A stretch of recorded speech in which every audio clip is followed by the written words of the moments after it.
রাজধানীর মোহাম্মদপুরে চাঞ্চল্যকর মা মেয়ে হত্যার নেপথ্যে টাকা চুরির অপবাদ থেকে বিরোধ। গ্রেফতারের পর এমনটাই দাবি করেছেন গৃহকর্মী আয়েশা।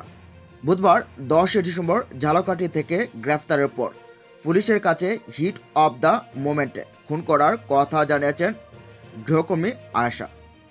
তদন্ত সংশ্লিষ্ট সূত্রে এসব তথ্য জানা গেছে। আয়েশা জানিয়েছেন, খণ্ডকালীন গৃহকর্মীর কাজ নেওয়ার পরই ওই বাসা থেকে কিছু টাকা খোয়া যায়। এ ঘটনায় গৃহকর্ত্রী লাইলা আফরোজ 48 বছর বয়সী তাকে দোষারোপ করেন। টাকা চুরির অপবাদে কয়েক দফায় টর্চারও করা হয়। এর প্রেক্ষিতেই হিট অব দ্য মোমেন্ট ঘটে যায় এই নৃশংস হত্যাকাণ্ড। তবে আয়েশার এ বক্তব্য কতটা সঠিক সে বিষয়ে যাচাই বাছাই চলছে। চাঞ্চল্যকর এ হত্যাকাণ্ডের স্বল্প সময়ের মধ্যে আয়েশাকে গ্রেফতার পুলিশ তেজগাঁও বিভাগের বড় অর্জন বলে মনে করছেন সংশ্লিষ্টরা। এ বিষয়ে জানতে চাইলে ডিএমপির তেজগাঁও বিভাগের উপকমিশনার ডিসি মোহাম্মদ ইবনে মিজান বলেন, গ্রেফতার আয়েশা এখনও ঢাকায় এসে পৌঁছায়নি।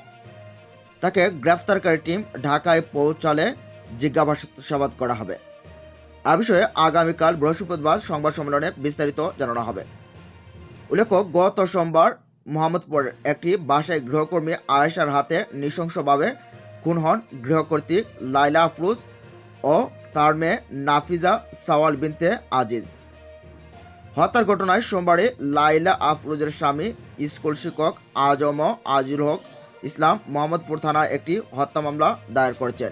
মোহাম্মদপুরের দায়িত্বরত পুলিশ অফিসার জানিয়েছেন, যখন ঢাকায় আনা হবে এই আয়েশা আক্তারকে, তখনই তাকে জিজ্ঞাসাবাদের মাধ্যমে সঠিক তথ্য বেরিয়ে আসবে। তিনি আরও বলেন, আমরা আশা করি এই হত্যাকাণ্ডের সঠিক বিচার হবে।